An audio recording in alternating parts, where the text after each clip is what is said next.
guys, we are going to be making Parker on the Porch's monogram flag fob today. It looks like this. This is the one that I made. Okay, that's the front. There's the back right there. It's super cute. I'm going to show you how to add lettering to this in software. So I have Embrilliance up right here, and Embrilliance has a free version of their software that does allow you to add lettering, monograms, and merge designs. So go ahead and grab that software if you don't have it, and I'm going to show you how to add lettering. So the first thing you're going to do is go ahead and go to parkerontheporch.com. You're going to go ahead and select her design, buy it. You will get a download. I wanted to show you something right here on her website, and this is on several of her designs, so go ahead and look there. A lot of people ask, what hardware do I buy? Well, she has it listed right here in the design, the hardware. There's 1 inch, 1.25 inch, and pliers. The pliers are really valuable in putting this hardware onto your stuff. So if you just click on one of these, you can see that they are highlightable, and if you click it, it brings you over here to show you what hardware you can buy. Now go ahead and buy this hardware, or you at least tells you what it is, so you can go search for it somewhere else if you'd like to buy it somewhere else. But this at least shows you what you need to make this design. So I hope that helps a lot of questions. We get those questions in the groups all the time. Where do you buy that? Where do you buy that? Well, she links them into her designs on her website. So go ahead and look in this section a little more closely.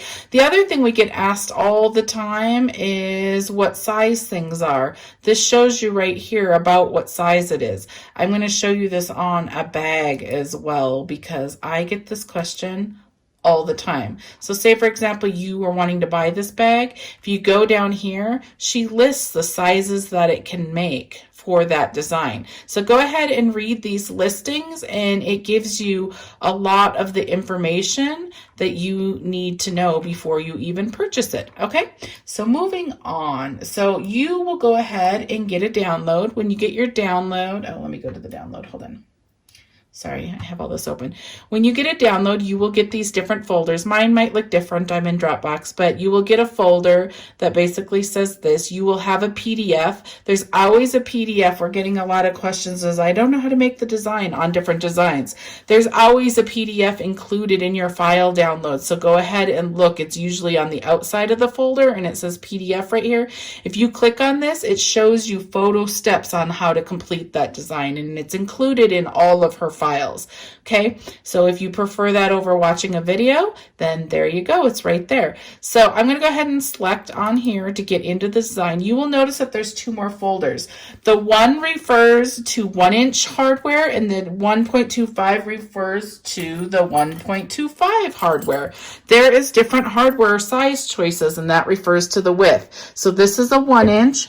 And then this one is a little bit bigger. It's the 1.25 inch. So depending on which hardware you have or prefer or purchased, that will determine on which design you open. If you open the wrong design, then it will not work. So this is my 1 inch. If I went ahead and ran the 1.25 inch and only had the 1 inch hardware, then I would have excess fabric over here. It would be bigger. My design would be bigger than the hardware. So make sure you are picking the right folder. So I'm going to go into the 1 inch one right here and show you what you have in here. So these are labeled by how long they are. So this 4 is the 4 inch one, which is this one. This is the small one. That's what it looks like. These other ones, and the 1 inch refers to the inch in the hardware, and all of them will be 1 inch because we are in that folder. Okay, so if you go down in here, you can see that you can make longer ones, the 5 inch, the 6 inch, and they keep going on. So this is how it works. Pick which one you want. Then you notice at the end is depending on which machine you use. I would use the PES one right here because I run a Baby Lock Spirit, which runs PES files. So I would be selecting this one to run this right here. Okay, so once you decide which one you're going to run, go ahead and load it onto your machine. So here's the one I want. I'm going to double click it. It brings it into Embrilliance. Okay, So this is what it looks like, and this is what you get. Now, this is a very cute design, even if you don't want to add lettering. Lots of people will like put like a cute little fabric that highlights like a design, like say you have a bumblebee or something. It'd be really cute in here. You do not have to add lettering to this design. There's lots of things to do with this. So I'm going to go ahead and show you how to add lettering because lots of people are wanting to know that. I'm going to show you a couple things in here that will allow you to maneuver in here. I'm going to go ahead, this one right here, this box right here allows you to change your hoop size so you can see if your design fits within the hoop you have. A lot of people are like, does this bag fit in the 5x7? Well, you can open it, or you can go look at those sizes over there and it will show you if it does. Okay, and usually Jen has a 5x7 bag in all her designs. So here is what it looks like. If you want to add lettering, you go right here to the A. It goes ahead and pops up this box lettering. Now, if you have the free version, you probably only have the free fonts, which are a few. I don't remember how many come with it, but it's a few. Mine's going to look a little different because I purchase a lot of fonts. I'm going to turn this so you can see over here because we're going to be over here for a minute. So mine will look a little different, but you have this text box over here. It always pops up ABC. You go ahead and select that. I'm going to change this to MPK. That's my daughter's monogram, and hit enter. You will notice that it changed over here. And if you want to move something, I just grab it and move it like that so you can see it. And then you can select off of it and you can see what it looks like. Okay, so there's the lettering right there. If I want to do different stuff to the lettering, I have to reselect it. So just go ahead and click it and it comes up, and now you can see that you can go back over here. Okay, over here I'm going to select this drop down. Now this drop down will hold all of your fonts that you have. One of the reasons I really like Embrilliance is you can buy fonts that have a BX file type, and if you just all you have to do is double click on that file type once you download it, the BX, and it loads it automatically into your Embrilliance software. And then you noticed I can just type and the letters come in. It's way faster than pulling each letter in individually. So the BX font is really valuable in my opinion. Okay, I have a lot more fonts. You can see that I have purchased a lot of them. And I'm going to go ahead and show you two right here. This one is a circle monogram. This is the one. Let me put it down in here so you can see it. I'm going to select off of it right there. Oops, I'm going to move it a little bit down. It's like, I want to make sure it's not touching the edge. Okay, this is the one that the designer, Jen Chesnick from Parker on the Porch, she's the sole owner of Parker on the Porch, and she designed this file. And let me go back to it. I'm in a bag now. You can see that this is which one she used. This is designed by Little Bee's Monogram Circle font. So she used this one, and I have it as well. It's right there. I'm going to show you. This is what it looks like. This is her Etsy store, designed by Little Bee, and this is it right here. It's called Circle Monogram Font 1 inch, and it's really great for putting into designs like this. So I wanted to show you that one. Okay, the other one that I used a different one. I used Baby K's Scallop Monogram. So I'm going to go ahead and show you that one right here. Baby K's right here. They have the small one, the 0.5, the 1, the 1.52, and things. So this 1 inch would probably fit in there. If not, the 0.5 will. I actually bought her bigger one. It's made more for monogramming shirts and stuff. So mine's a little bit bigger, and I will show you. So I'm going to select the lettering again. I'm just going to put it out here. And then I'm going to go back in here. And mine's Baby K, so I can go up here and find it. Mine's right here. Here's the other one. This is the one I use. Now notice I only have 2 inch, 3 inch, 4 inch, and 5 inch. I have the bigger version of that file, and I used this. I probably should go buy that other one. I didn't even realize that was there. So this is the smallest one that I have. I should go buy the updated one so I don't have to alter this. But in Embrilliance, there are certain things that you can alter without messing it up. You can see down here there's 2,179 stitches in this font. If I go ahead and select one of these corners right here, I can just push on my mouse and I can slide it to make it smaller. So I'm going to resize this. Some things do not resize well, so you know, you do it at your own risk, but I know this one turned out fine. So I'm going to just center it where I want it, and you can see there, now I have it. I wanted to show you one more thing on here on lettering. You just grab it and move it. That's one way of getting it to move. The other thing you can do, I showed you these little black boxes resizes it. This blue one will turn it, so you can like go like this, like if you want it a different way.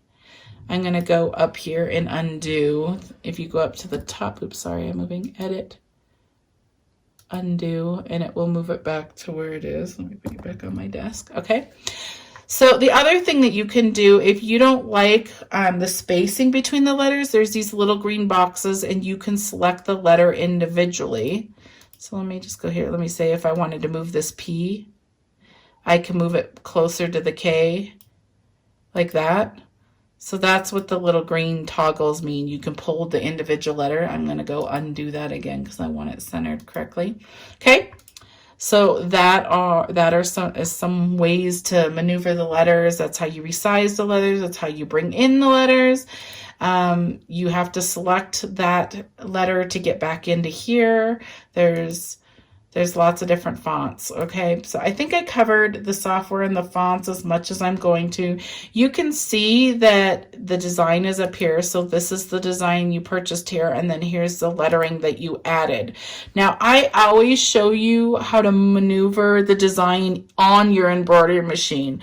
I do not mess with it in here. You can go ahead, notice you're going to want to go ahead and run these letters before you put the back of your design on, because you don't want to see the stitching through the back of your design. So you are going to want to run it right after step 5, because you can see on here step 1 is a placement of the whole thing.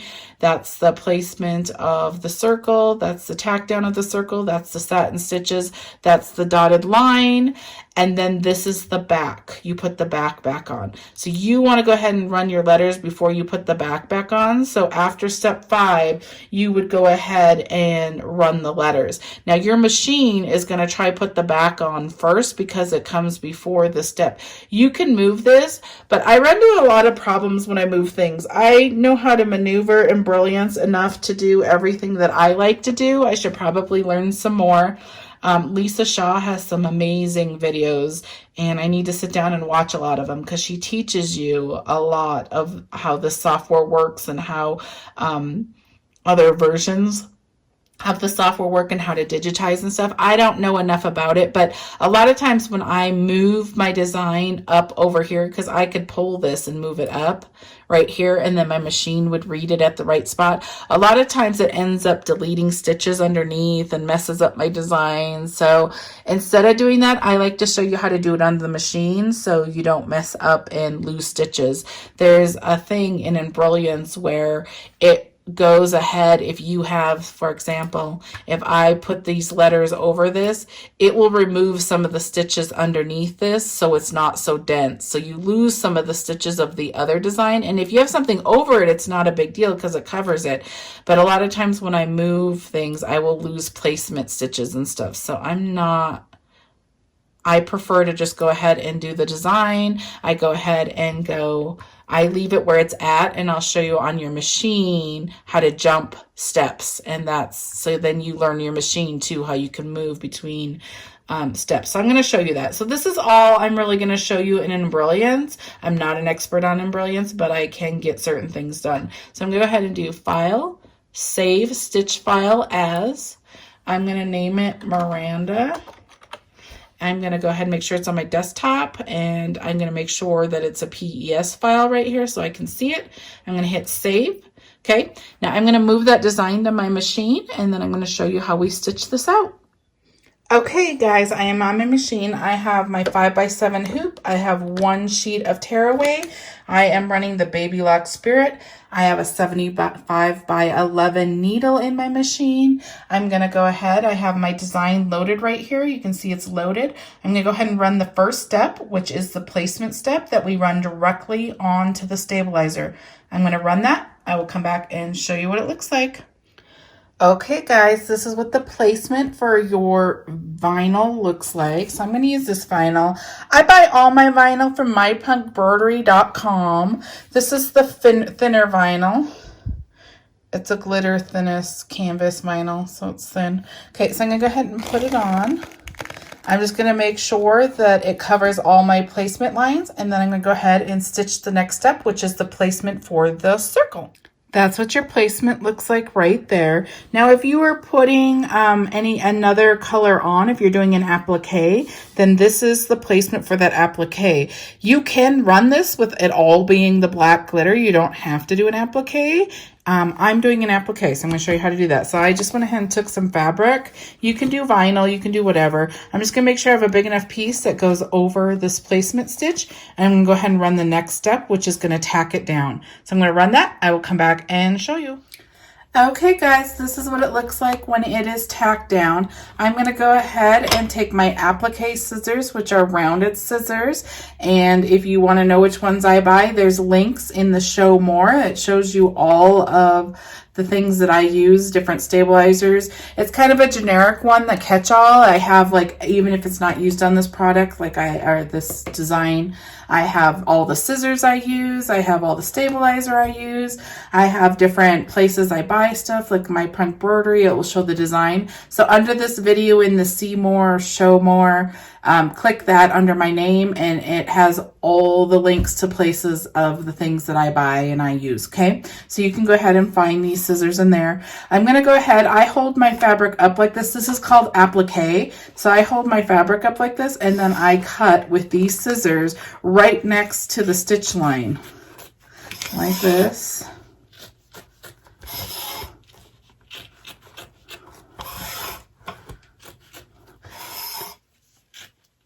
The object is to get as much of your fabric off without cutting your stitch lines. You want to make sure that you don't have a lot of the fabric excess hanging over, because when it does the satin stitches, you don't want to see this fabric on the other side of the satin stitches, okay? So this is good. That's as good as I'm doing it right there. I'm going to go back to my machine and I will show you what we're doing next.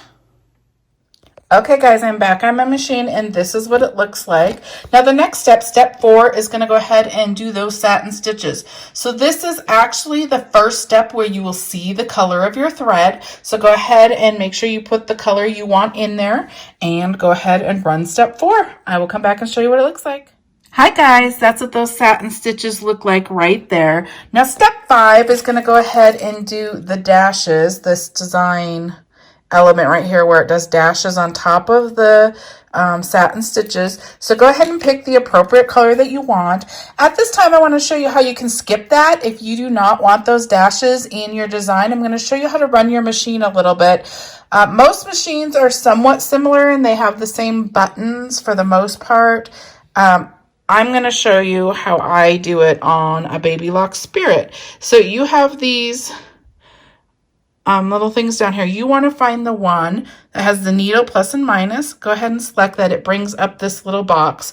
Now these minuses and pluses down here jump stitches within the current step you're on. So I'm on step 5 right here. See right here, step 5 of 7. It shows me what my step is. Now I can go ahead and jump stitches within those. This is usually good if something messes up. So like say for example, my thread breaks or my bobbin breaks or something like that, I can jump back steps in my stitches so it overlaps correctly and you don't have big empty spaces in your design. So that's usually when I use these, if something happens with the machine and it didn't stitch correctly. I usually use those. But if I'm wanting to alter a design and not run some steps or jump back and forth between my design, that's when I use these spools. These plus and minus spools jump entire steps, not just stitches. So I'm on step 5. If I go ahead and press step 6, my machine will now run that instead of the little dashes. So if you do not want to run the dashes, you can skip that step. Now this is also, we're going to get to it, but this is also how we get, this is the back of your design, which we would not want to run right now. This is also how you're going to get to your lettering to jump back and forth, okay? I'm going to run the dashes, so I'm going to go back to step 5, but I just wanted to show you that's how you jump forward and back in designs, and it will run whatever you pick. So I'm going to go ahead and run that. I changed my thread to black because I'm going to do black stitches on top of the hot pink. I will come back and show you what it looks like. Oops, sorry. That's what those dashes look like right there. Now I'm going to go to my machine, and now it wants to put the back of my design on. Now, if you did not add lettering, then that would be fine. You could put the back on and go ahead and run it, and that's what your design would look like and be done. But we added lettering, so I have to jump this step. So this is step 6 of 7. We will have to come back to this step. This is the very last step. So I'm going to go ahead and jump my spool to the next step to get 7 of 7, find my lettering, and I'm going to run that now. So I went ahead and changed to this teal color. That's what I want my lettering to be. I'm going to go ahead and run that, and I will come back and show you what it looks like right there. Now, what we're going to go ahead and do next is we're going to put the back of our fob on. So you're going to take your hoop off your machine. You're going to flip it upside down. You can see that you have placement lines back here. So I'm going to go ahead. You can use felt back here. I'm going to use vinyl. You can use pretty much anything you want. Just make sure you have a big enough piece of whatever you're using to get past your stitch lines. Tape the corners. I'm going to cut this off right here because it's a little too long. But tape your corners. Or I can actually do it like that so I don't have to. All right, so I'm going to take tape. I'm going to tape my corners like this because you're on the underneath of your hoop right now. So you want to just tape this down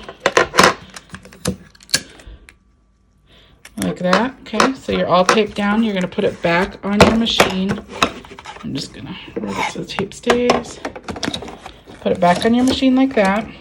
Change your thread color to whatever you want your outline to be. This is going to be the outline right here, so you'll see it. I'm going to keep mine blue. Now, it's going to say your design is finished because we ran the last step because we jumped to the lettering, so you need to jump back. So go ahead and hit OK.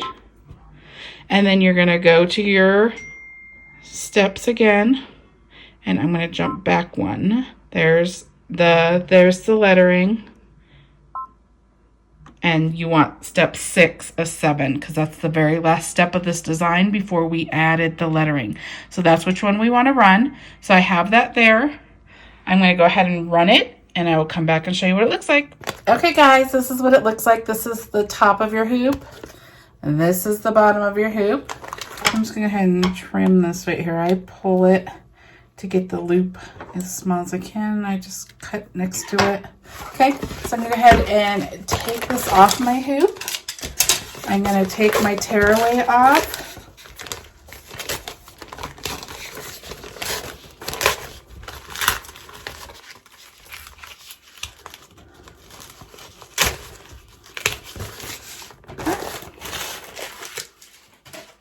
I'm going to take scissors and I'm going to cut around my design.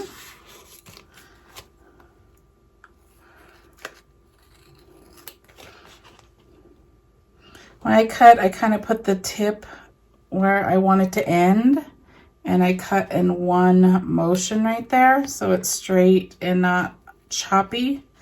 I try to cut as long cuts as I can so I don't have a bunch of little choppy marks. Okay, I'm going to turn here.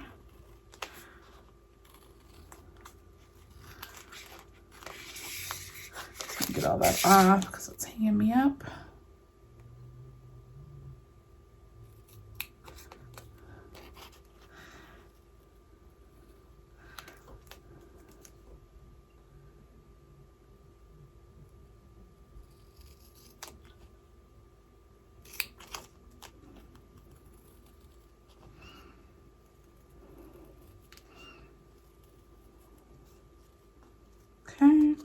And take your time with your cutting because it's what the overall design is going to look like depending on how well you cut it.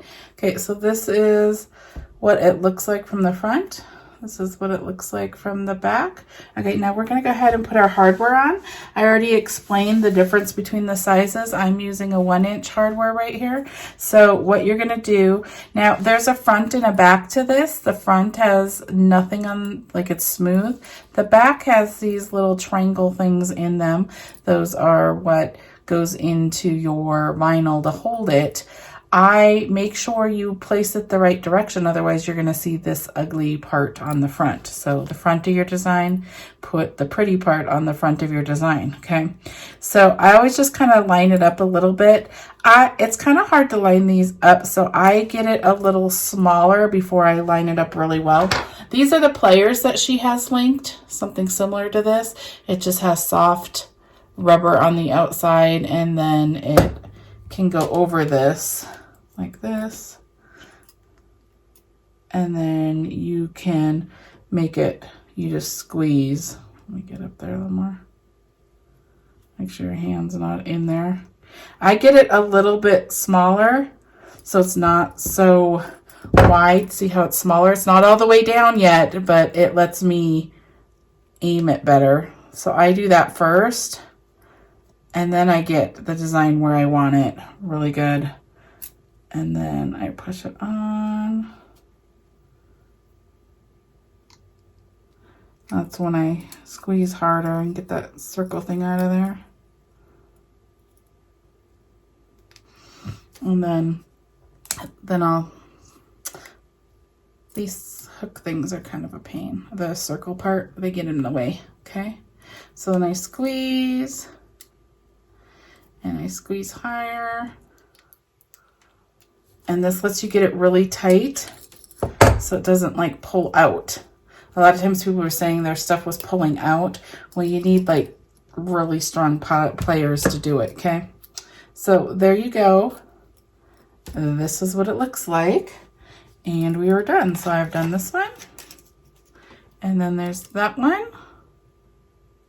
There's the back. There's the back. Ends up being really super cute. These are the purses I can put them on. So there's this one that can go on here. And then I have this cute little one that can go with there. Super cute. Let me know if you have any questions in the comments. Remember, underneath my name, if you hit the show more or see more, it has lots of links, lots of good useful information. And go ahead, if you enjoyed this video, go ahead and subscribe to my channel, please. That's helpful. And go ahead and click on the little bell. That will notify you every time I upload a tutorial. I hope this helped you. Thank you so much.